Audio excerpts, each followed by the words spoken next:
अस्सलाम वालेकुम, मेरा नाम मोइन है और आज से हमारा एक नए सब्जेक्ट का आगाज़ होने वाला है। माइक्रोसॉफ्ट एक्सेल का हम आज से आगाज़ करेंगे। ये माइक्रोसॉफ्ट एक्सेल का पहला लेक्चर होगा। तो सबसे पहले हम यहाँ से ओपन करते हैं माइक्रोसॉफ्ट एक्सेल को। Search box edit, type in text. ये स्टार्ट ओपन हो गया। अब यहाँ से हम एक्सेल ओपन करेंगे। Excel app, press right to enter. Excel new list box, blank work, money in blank workbook. ये कुछ ऑप्शन आपको देता है, यहाँ से आप ब्लैंक सेलेक्ट करेंगे। Enter. Book 1, dash Excel, sheet 1, blank A1. ठीक है, इस तरीके से ये आपका माइक्रोसॉफ्ट एक्सेल ओपन हो गया है। माइक्रोसॉफ्ट एक्सेल को जब हम ओपन करते हैं तो उसके अंदर हमारे पास 3 वर्कशीट्स होती हैं और एक वर्कबुक होती है। यानी कि जब एक्सेल ओपन होता है उसमें एक वर्कबुक आप ओपन कर रहे हैं और 3 वर्कशीट्स ओपन कर रहे हैं। ठीक है, बाय डिफ़ॉल्ट आपका जो फोकस होता है वो फर्स्ट शीट पे होता है। तो मैं आपको यहाँ से इंटरफेस पहले चेक करवाता हूँ। A1. ये A1 है। ठीक है, यहाँ पे आप इसको इस तरीके से समझिए। ये A1 है, Blank B1, ये B1, blank C1, C1, blank D1. D1। ये इस तरीके से चलता जाएगा और ये जाएगा Z तक। ठीक है, और Z के बाद ख़त्म नहीं हो जाएगा, उसके बाद कंटिन्यू होगा AA। ठीक है, AAB, इस तरीके से ये कंटिन्यू रहता है। ठीक है, और इसमें तकरीबन बहुत सारी यानी कि 16,000 से ज़्यादा इसमें रोज़ हैं और इसके अंदर जो कॉलम्स होते हैं वो भी मिलियंस में होते हैं। तो इस तरीके से आपको इस चीज़ की फ़िक्र नहीं होती कि आपकी जो एक वर्कशीट है वो अगर फिल हो गई तो क्या होगा, हमें दूसरी पे काम करना होगा, क्योंकि एक वर्कबुक पे बाजुकात पूरे ऑर्गेनाइजेशंस का डेटा चल रहा होता है और उन्हें कभी दूसरी एक्सेल बुक की ज़रूरत नहीं पड़ती। ठीक है, तो इस तरीके से यहाँ पे A1 है। अब ये A1 है क्या, आप इसको समझिए।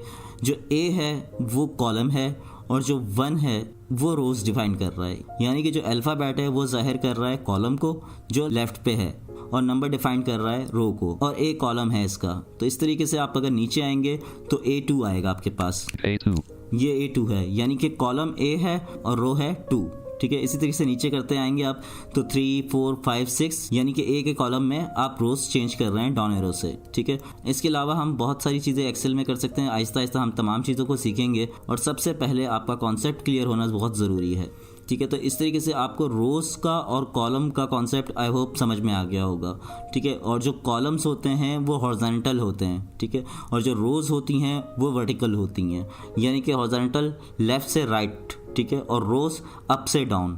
ठीक है, ये वर्टिकल हो गया। रोज़ वर्टिकल होंगी और जो कॉलम्स होंगे वो हॉरिजॉन्टल होंगे। अब हम इसमें नेविगेट करने का देखते हैं कि एक्सेल की बुक में या वर्कशीट में हम किस तरीके से नेविगेट करते हैं। A3. ये मैं इस टाइम मौजूद हूँ A3 पे। ठीक है, और अगर मुझे इससे नीचे वाले पे जाना है तो मैं यहाँ पे एंटर प्रेस करूँगा। Enter blank A4.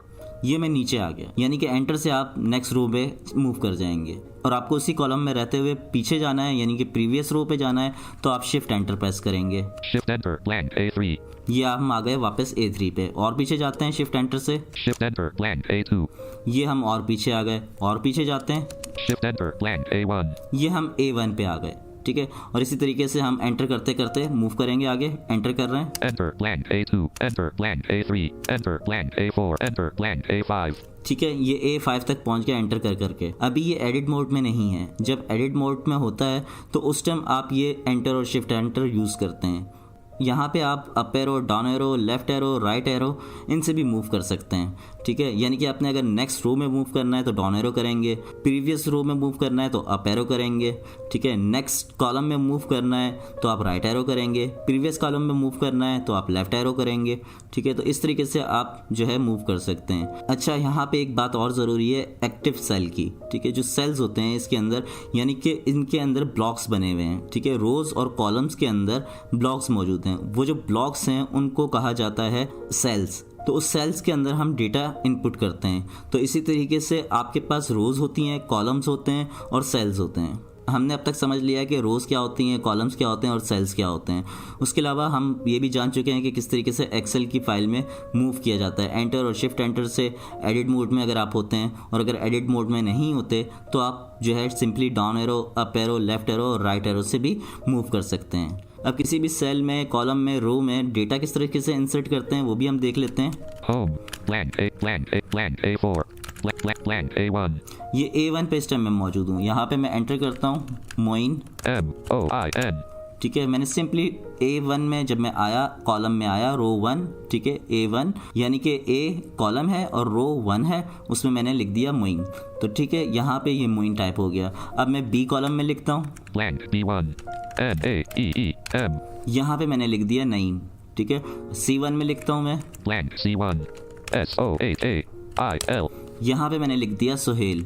Niam B1 Sohail C1 ठीक है, तो इस तरीके से आप एंटर कर सकते हैं डेटा। लेकिन इसके अंदर एक और चीज़ का बहुत ख्याल रखना पड़ता है डेटा को इंसर्ट करते वक्त, कि आपने अगर गलती से उसके ऊपर दोबारा राइट कर दिया, ठीक है, तो वो आपका डेटा डिलीट हो जाएगा, रिप्लेस कर देगा वो आपके डेटे को, जो न्यू डेटा आप टाइप कर रहे हैं। मिसाल के तौर पे यहाँ पे मौजूद है मोइन, Niam Moin A1 ठीक है, ये मोइन मौजूद है। अब मैं यहाँ पे अगर सिंपली इसको डिलीट वगैरह मैं कुछ नहीं कर रहा और यहाँ पे मैं सिंपली कुछ और टाइप कर देता हूँ। मिसाल के तौर पे मैं यहाँ पे टाइप कर रहा हूँ कामरान, KAMRAN ठीक है, तो इस तरीके से ये कामरान मैंने टाइप कर दिया। अब हम चेक करते हैं, Niam B1 Cameron A1 Kamran आ गया। ठीक है, मोइन रिप्लेस हो गया और कामरान आ चुका है इसके ऊपर। ठीक है, तो इस तरीके से भी आप एडिट कर सकते हैं। लेकिन अगर आपके पास ज़्यादा डेटा है तो उसके लिए एक और कमांड है, यानी कि शॉर्टकट की है F2 की। अब मिसाल के तौर पे मैं यहाँ पे मौजूद हूँ कामरान पे और मैं यहाँ से F2 की प्रेस कर रहा हूँ। Cameron ठीक है, ये कामरान आ गया। अब मैं राइट एरो कर रहा हूँ, blank N blank ठीक है, मैं यहाँ पे इसको रिमूव करता हूँ। NARMAK ठीक है, मैंने कामरान रिमूव कर दिया। अब यहाँ पे लिख देता हूँ मैं इमरान, IMRAN ठीक है, ये मैंने इमरान लिख दिया। ठीक है, तो इस तरीके से आपने अपने इस सेल को एडिट कर दिया। अब अगर इसकी जो चेंजेस आप सेव करवाना चाहते हैं, यानी कि जो आप एडिट मोड में आए हैं, आप चाहते हैं कि वो सेव हो जाए, तो एंटर प्रेस करेंगे। तो हम एंटर प्रेस करते हैं, Enter blank A2 Imran A1 ठीक है, ये देखें A1 में इमरान आ गया, यानी कि वो एडिट हो गया। Niam B1 अब ये नईम है, ठीक है, और अगर इसको हम एडिट करना चाहते हैं, F2 हमने F2 प्रेस किया blank Niam और यहाँ पे नईम आ रहा है। ठीक है, अब मैंने F2 तो प्रेस कर दिया एडिट करने के लिए, लेकिन फिर मुझे याद आया कि मुझे इसको चेंज नहीं करना। ठीक है, तो मैं जो है यहाँ पे एस्केप की प्रेस कर दूंगा, तो जो मेरी जो चेंजेस हैं अगर मैंने की भी हैं तो वो सेव नहीं होंगे। blank MEEAN blank मैं यहाँ पे इसको मिटा दिया और मैं यहाँ पे लिख देता हूँ सलमान। SALMAN ठीक है, अगर अब मैं यहाँ पे एंटर कर दूंगा तो ये सेव हो जाएगा सलमान के नेम से, नईम गायब हो जाएगा। लेकिन अगर मैं इसको एस्केप कर देता हूँ तो ये सेव नहीं होगा। Escape Niam B1 ये देखें B1 में ऑलरेडी नईम मौजूद है। हालांकि हमने एडिट कमांड दबाई थी F2 प्रेस करके, लेकिन उसके बावजूद नईम मौजूद है क्योंकि हमने उसको सेव नहीं किया। यानी कि एंटर से एडिट मोड में आप सेव करेंगे अगर आप किसी सेल को एडिट करना चाहते हैं। अब हम कुछ और चीज़ें देख लेते हैं। यह तो हमें पता चल गया कि किस तरीके से सेल्स होते हैं और सेल्स के अंदर किस तरीके से डेटा को इंसर्ट किया जाता है। तो यहाँ पे इस टाइम अगर मुझे कुछ डिलीट करना है, Sohail C1 ठीक है, ये सोहेल है C1 में और मैं चाहता हूँ इसको डिलीट करना, मैं इसको ब्लैंक छोड़ना चाहता हूँ, तो इसलिए मैं यहाँ पे डिलीट प्रेस कर रहा हूँ।